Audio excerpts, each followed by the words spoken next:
Papakilala po. Yes. Ayan, so good afternoon. So my name is Kelly Agamo, an SK chairperson of Barangay 628, Zone 63, District 6, Manila. I'm also PUP-yan.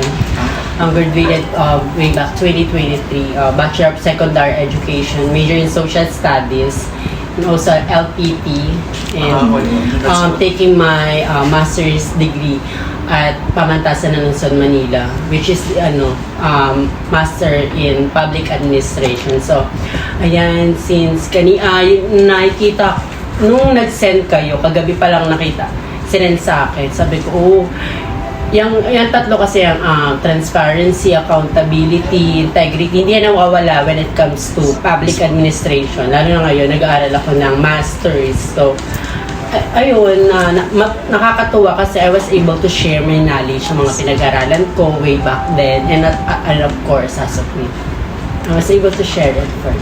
Okay. And thank you rin po talaga sa pagtanggap po ng namin. Ano year na ulit? Second year Oo, po. second year, matagal na. Pero good luck. Yes mga po. iska, padayon. Thank you po. Ayan. So, ayan, start na po. So, paano niyo po sinisigurado na gagamit ng tama at maayos yung pondo at resources para sa mga programa at servisyo ng barangay? Ayun, every year naman may tinatawag kasi kami sa SK na BIP. So, yung annual budget procurement. So, pinapasa namin yun sa SK Federation, sa city budget. So, nandun lahat ng program. So, every year, nagpapasa kami kung ano yung mga, kunyari, education, ilan yung budget doon. As of now, meron kami 500,000 when it comes to education. So, dun sa annual budget na nilalabas namin, sinusundan lang din namin siya. And that's the time, kapag na-approve na yung budget namin, and dun na magsisimula yung procurement. So, i-prioritize namin kung ano yung mga dapat unahin. Kasi hindi na, ang budget, kunyari, as of now sa barangay namin, meron kaming budget this year na 2.4 million. Pero hindi ibig sabihin yung 2.4 million ipapasa agad. Kasi syempre, maraming barangay sa buong Pilipinas. So, hinahati siya mostly by month, by quarterly. So, kami as SK, kapag may binigay na budget naman sa amin, so that's the time, gagawa na kami ng procurement. Kung ano yung mga unahin na project namin. Kunyari, January, February, March. So, ano yung mga pwede namin project na yun. Mostly, February, ayan, namimigay kami ng mga cleaning materials. Ayan, sa June naman, may mga school supplies na kami. So, naka-align talaga lahat ng mga projects namin doon sa pinapasa namin papel, which is yung ABIP.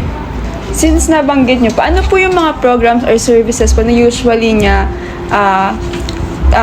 nagagawa nyo per year po? Per year, madami talaga actually. Every month, kung may kita sa SK page namin, every month talaga kami. Hindi ako personally, ang meeting namin twice a month. So, every meeting, tinatanong ko na kailangan meron tayong event this month. So, hindi pwedeng mawala. Ayan, kunyari, tinatanong ko ano ba, kunyari, February, Women's Month. Ay, namigay kami ng, ng kit, hygiene kit para sa mga kababaihan. Tapos, may mga love letter, yung mga kasi nga araw ng mga puso. Mga ganun every March, ano ba ang March? Ay, March is Women's Month, tas yung February is araw ng mga puso. Then, yung May, yung pinaka-May namin kasi yun yung nagsimula yung liga namin. So, April, May, ayun yung kakatapos lang namin ng SK Olympics, which is yung basketball and yung volleyball league namin. Yung kakatapos lang May 19. So, next question po. Ano po yung ginagawa ng barangay nyo kapag may reklamo, concern, o feedback yung mga residents tungkol sa mga programming na ini-implement niya? Sure, of course, kapag may mga hindi naman niya, it's natural na mag-complain kasi hindi naman lahat na nagagawa namin tama. So, it's a good feedback na at least, kami, na like anong tawag doon, nagagambala kami na May nagko-complain po? yes, may nagko-complain, hindi naman yun kahit gaano kagaling, even myself na alam ko magaling ako, may mga nagko-complain pa. For example, yung mga chairs na hindi nakakahiram, pero Kasi nga, limited ang Yes. gamit. Ay, number one, kasi hindi naman lahat ng paperam namin. We're the biggest barangay here at District 6. So, marami yan. Sa school supply namin, 1,000. Baka nga magkulang pa yan kasi last year, umabot kami 700, 800. So, every year, dinadagdagan ko para at least maiwasan yung complaint. And when it comes to complaint naman, syempre, sa akin muna yung dadaan. And after that, paparating ko sa council ko, ganun. And minsan yung mga council ko din nakakarinig ng mga complaint, screenshot nila. Send dun sa GC namin para mapag-usapan, ganyan. Minsan nga personally, kinakausap namin yung complainant para at least ano yung mga pwede namin gawin, ano ba yung ano namin pwedeng gawin para at least, di ba? Kumbaga kung nangyari sa customer service, may bibigay tayo na kapalit na para at least maging good. Yes. So, yun yung ginagawa. Kinakausap namin personal. So, next question po. Paano niyo po sinisigurado na malinaw, tama at madaling ma-access ng publiko yung mga impormasyon patungkol dun sa mga budget, procurement at guidelines ng mga bagong pinapatupad ng programa? At paano niyo po tinitiyak na nakakarating at naiintindihan ito ng mga residente? Ayan, when it comes dyan, may 3 ways. Of course, number 1 is SOCMED, yung SK page namin. So, accessible naman, nandun lahat ng mga projects, mga post, pinopost namin every time may mga events kami. And pangalawa is yung tinatawag naming KK Assembly, yung Katipunan ng Kabataan. Ginagawa yun twice year. So, it's either mid-year, ayan, kakatapos lang ng first KK Assembly namin. I forgot, it's February or March. Then, second assembly namin is this bigay ng school supplies sa June 5. So, ano ba yung aim ng KK Assembly? So, nandoon yung 15 to 30 years old ng mga kabataan. Kasi ang SK is 15 to 30 lang. Ayun lang yung sakop ng SK. So, yung mga kabataan nandoon, makikinig. So, ilalagay namin lahat. So, ito yung budget this year. Ito yung mga... Kasi ako, nung nag-report ako, naka-pie-graph siya. Ito yung education, ito yung health, ito yung governance, yung mga mga projects na ilalabas. And yung mga nagawa ng SK, nandun din sa KK Assembly. And of course, andun din yung, ayan, yung paano namin ginagasta yung pera. And of course, after that, dun magtatanong kami. Ano yung may mga questions ba kayo, clarification na gusto nyo tanungin, may mga complaint ba kayo, o may mga suggestion kayo, mga projects. So, ayun yung mga ginagawa namin when it comes to KK. Hindi lang kayo makikinig kayo, pero after that, kayo naman yung papakinggan naman after that. But at least, di ba, give and take. Ayun yung number 1 kasi required siya ng DILG. So, monitored siya. So, ayan, next KK Assembly namin is sa June 5. And number 3, ayan, nandito sa gilid, kung makikita nyo, meron nung SK Full Disclosure Policy Board. So, nandun lahat ng ABIP, yung sinabi ko kanina, CBYDP. Yung CBYDP naman ay yung 3 years program. So, parang ano lang siya, pagpipili ang mga projects. So, idea lang siya, guides. Para dun sa ABIP na 1 year. Kasi CBYDP 3 years, 3 years lang naman ang term lagi ng mga SK, ng PISA. Then yung ABIP, a year siya. Then nandiyan yung mga bank statement, purchase request, ano pa ba yung mga nandiyan? Mga transactions na ginagawa. So, ayun.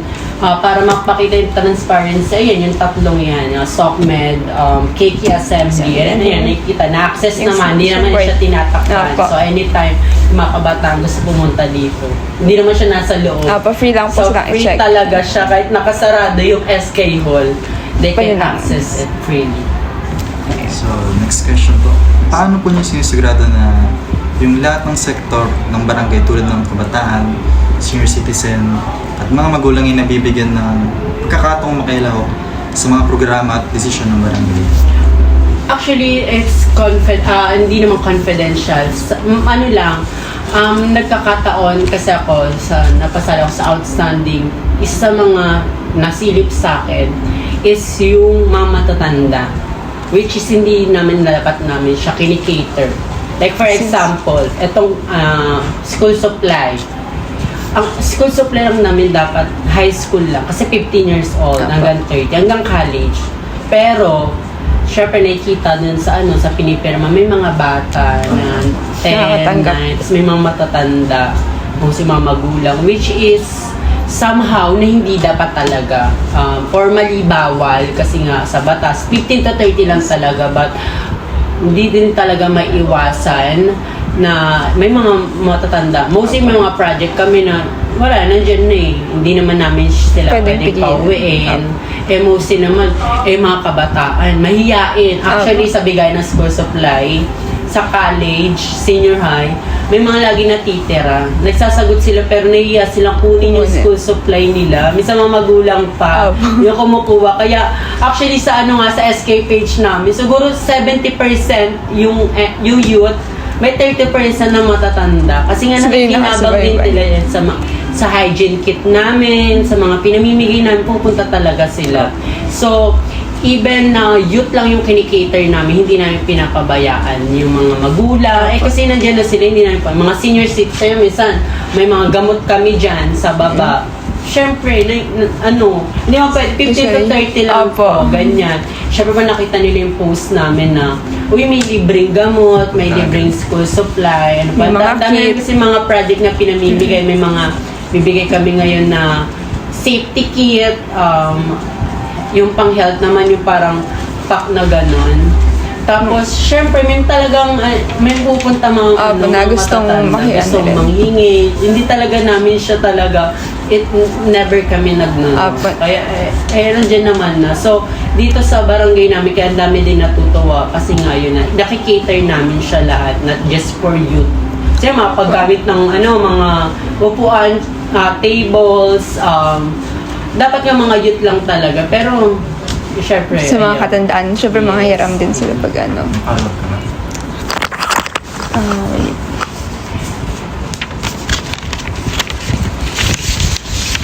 So, yung sa, nga po, ano po yung mga specific activities pa na bukod po dun sa assembly if meron po kayo para sa mga youth po?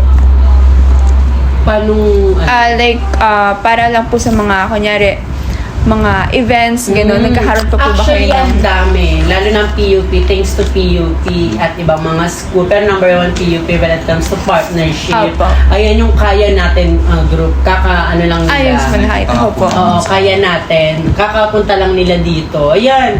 Nakakatuwa kasi nga they share their knowledge about corruptions, about sa mga nangyayari na awaken yung mind ng mga bata here. And ayan, mostly mga nagsiseminar dito kasi kami sa seminar wala talaga kaming budget for seminar kasi more project talaga, mga gamit na ikita. Pero sa mga ganyan, thanks to partnership talaga kasi sila yung way para yung mga seminar na yan. Kami naman na binibigay naman namin, sinasabi ko lagi sa kanila, wala kayong problemahin sa gamit. Kompleto kami, may laptop, projector, upuan, chairs, mic, speaker. Sabi nyo yan para wala kayong ang gawin nyo lang, if ever may pagkain kayo ibigay, yun lang. Tapos sarili nyo, hindi ko na sila pinaproblema. So, sila po ba lagi lumalapit sa inyo? Yes, kagaya sa inyo, may mga request talaga. Every year, sa yata namin sa accomplishment for namin ng 2025, meron kaming 30 partnerships. So, every month, may dalawa kaming partnership. Ngayon, meron kami ulit, paparating this June, taga-PUP din. Actually, madami talaga sa PUP. Mga CWATs, ay number 1 kasi kailangan nyo magawa ng ng tawag doon sa CWATs nyo. Mga event na community service. Communities service. So, number 1 yung project nyo kasi nag-CWATs din ako dati para nag-community service kami sa kabilang barangay. So, parang gagawa ka ng project na makaka-help. Mostly, ang participant is you. Diba? Dito nila ginagawa. Yan dyan sa labas. Ako namang go talaga ako lahat. Kasi nga, limited yung budget. And ako, never ako nag-no sa mga partnership kasi it's good na, di ba, it's give and take. Natulungan nyo kami, tutulungan ko din. So parang in a way po, parang sobrang swerte nyo po kasi malapit. Yes, di ba? Kaya kaya pa niya sa mga paulit-ulit. Actually, ang dami na talaga. Ayun, kung bumaba kayo, yung mga certificate din galing sa kanila, check nyo mamaya. Tapos may mga Hindi pa ako nalagay kasi hindi na kaya Opo. sa lagayan ng mga certificate. Mga papakita ko sa inyo. Lahat yung galing sa PUP. So, last question po. Paano niyo po sinisigurado na yung mga patakaran tsaka yung mga serbisyo ng barangay ay patas at pare-parehong pinapatupad sa lahat ng residente nang walang pinipiling political affiliation, kakilala o status ng buhay? Ayan, number one, pag nag-post kami ng events, ay kita naman nila, hindi yan pinipili. It's for all. Kaya ako, hindi ako nakakarinig na, ay, pinili ko yan, no. Kasi pwede ko iba ano sa kanila. May ano dyan, may form dyan, pwede nyo i-scan. Eh di sana hindi namin pinuso kung yung pala pipiliin namin. So, hindi nila sa akin masasabi, mababak yung ay pinili yung mga project na bibigyan ng school supply. No. In the first place, hindi naman naka-private yung post. It's for public. Pinupost pa nga namin buong SK. E di ko sana, okay lang, meron na, close na. At hindi talaga namin hinayaan yung ganyan sa ano namin. Kasi mga SK ko din super higpit. Ayaw nila ng palakasan, ayaw nila ng mga kamag-anak. So, one time yung last meeting namin, napag-usapan namin kasi last time nga may nangyari nga nabigayan ng school supply last year, mas nauna nga din mga kamag-anak ng mga SK. So, may nag-reach out na ganyan. Sabi ko, ayan, meron may lumabas sa ganyan, hindi ko hayaan na sa susunod, lalo na may bigayan. Pumila kayo, nakapagsagot naman sila ng form, lahat naman mabibigyan. 1,000 yan, lahat niya mabibigyan. Sobra pa yan. Hayaan nyo silang pumila. Same lang naman kayo sila pumunta dito, di ba? Ayun. Meron po ako nakita parang sa scholar po. Paano po yung process nun sa kanila? Like, nag-a-apply po ba sila? Meron po bang requirements? Paano score? Kasi may isang scholar, yung kay BBM ba? Or yung sa... Yung sa inyo po mismo. Ayun sa amin kasi may dalawa kami ngayon ilalabas, yung educational assistant tsaka yung board assistance. First, yung educational assistant, pinag-uusapan ba namin kasi yung price? It's either 200 or 300. Kasi it's, syempre, quantity over quality. Lagi dito sa barangay. Hindi pwedeng magbibigay kami ng high na gamit, na high na ipapamigay, mataas na amount, pero konti makikinabang. So, much better na mas marami na lang kaming ipamigay kaysa marami kaming ipapamigay, pero yung price is mababa. Opo. At least nabigyan. Opo. Ayun na naman, mabigyan, matutuwa na sila. Yung sa educational namin, ginagawa pa namin yung mga eligibility, pero mostly yung projects, kung may mga schools projects sila, mga requirements, screenshot lang na galing talaga sa school, gano'n. Tanungin lang namin na gano'n, para sa mo gagamitin. Then sa board naman, naging pledge ko na kasi siya, last year, kakashake ko lang din, ngayon yung result. Last year pala yung result. So sabi ko, sarili ko na ang hirap nung nagbo-board ako, ang daming gasto. Sana yung board fee na 900 kasi board fee is 900 pesos lang. At least yung 900 na yon makalis sa isipin nila. Kung self-review sila, actually to gagawin namin tong review para study hub siya. Kasi yan may aircon naman. May laptop naman sa baba. Tapos pre-print din kami doon. Pwede nyo gamitin yung computer. Ngayon po, meron po kasi kayong mga ginamit ko din talaga siya nung nagre-review ako dito. Tahimik. May aircon. Di ba yung ibang mga study hub may bayad? Dito may study hub nga dito may bayad. Di ba? So, it's giving back to them na ito yung mga simpleng namin na may bibigay ng SK. It's for my own money naman kung ilan yung mga gusto mag-take ng board. Bibigyan lang nila yung resibo naman nang galing sa PSC. Yun lang po yung need nila. Okay po. Tapos, nasa nabanggit niyo po, ngayon po ba meron kayong ongoing na mga parang free print po? Yeah. Last simula nung pagkaupo ko. Yan, ang dami namin bond paper. Talaga nung unang term ko, bumili ako ng tagsa 10 box. So, hindi siya 10 ring. 3 years na yan. Hindi pa siya nauubos. Tapos nagdadagdag lang kami 2 box every year, ganyan. So, kasi ang laki talaga namin ngayon wala pang nagpapaprint kasi nga wala pa namang pasokan. So, ayan, after June 8 onwards, ay not. So, sinabihan ko naman sila heads up June 8 onwards. May pre-laminate kami, use of computer, pre-print. So, lahat pwede nila gawin dito. Yeah, kung gusto pa yung mga youth org na gustong mag-meeting, Opo. pinapagamit naman namin tong conference kasi dito rin kami nag-meeting.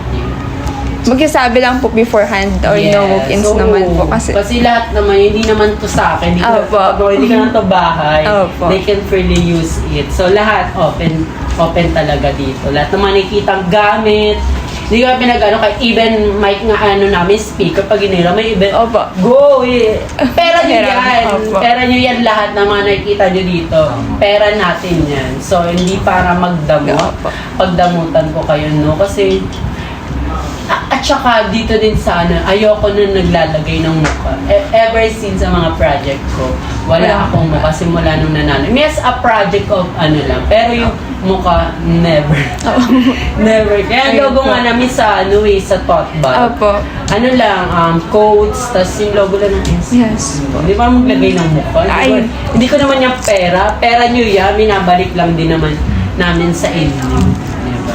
Ayun ang lagi ko naman din sinasabi sa kanila na itong mga to, ihalal tayo para ibalik sa kanila yung Dapat servisyo. tulungan sila. Dahil sa kanila to, deserve nila yan. Serve ng mga kabataan nila. So, yun lang naman po yung mga naging questions namin. And if ever po ba na magkaroon kami ng follow-up question, okay lang po ba? Kontakin na lang namin po kayo. Oh, sure. Tapos mga hapon, kasi musan dito ako ng hapon kasi Okay. 5:30 nagka-klase ako ng masters. Okay Kaya po, sige po. Minsan Sige po. 5:30, minsan 6. Kaya good yung 5 ako. Okay po. Kontakin na lang po namin kayo if ever po para hindi rin po biglaan na sige po. Ay, ano nyo na lang, mag-chat na lang kayo sa page. Page po, Kasi sige. hawak ko yung page. Parang chinat nyo natin yung secretary ko. Ikaw Saan ba nyo ba, nag-alala? paano nyo ba ako na-contact? Siya po, taga dito po. Ano po? Ay, taga dito ka ba? Sa Barangay sa Road 12 po. Ah, sa Road 12 ka. Pumunta po ako dito kagabi. As in, taga dito ka? Opo. Oh. Uy, nag-ano ka na ba? Nagsagot ka na ng ano? Ano po? Ano iya? Siya yung iya. Boya, yung talaga sila, legit. Kunin, sa bungad ka sa dulo. Sa dulo po. Anong ali? Sa Ali 5 po. Anong surname mo? Surara po. Oh, so, hindi ko siya kakalipat din lang ba yan? Hindi po. Bago pa po masunugin na din. Oh, so kilala talaga. Oh. Parang apat na members po kami tapos pinapili po kami kung saan barangay. Pero sabi ko po, dito na lang po kasi nakikita ko po na yung mga programs po talaga is na Kayo, taga saan naman kayo? Ako po taga Bulacan po. Ay, ang layo. Yes, ma'am. Ako malabo naman. Ay, ang layo. Yung pinakamalapit. Opo, yung isa po namin taga Rizal naman. Hindi kaya. Opo, palayuan. Di ba meron kayo Yes na po. klase? Oo, dito nga. Willing to help talaga. Anong course Opo. of business? Human resource po. Oh, human resources. Si Kyle, human resources yan. Si Kyle Garcia. yung ano po. Yung matangkad na kaibigan ko. Taga PUP din. Magna cum laude din. Si Kyle, si Pepsi. Garcia, taga dulo din. Ito yung Hindi yan. laki po kasi mag-isa. Introvert kasi siya. Oo, nga, hindi kita kilala. Pero ano po, sumasali po ako minsan sa mga palaro niyo po minsan. Wait. Sports. Anong mga, sa ML, ganun. Merong sa fiesta, si Club Karunungan, sali kayo. Ako lagi nag-host doon. Ano yan, parang quiz bee. Oh. Kada road, ganun lang. Talagang Pasig Club. Ako lagi nag-host doon. So, ayun. So, yun Okay na ba? Wala na po ano. May ano ba kayo? Sige, okay na. Masaya ako magsagot-sagot ng mga ganyan.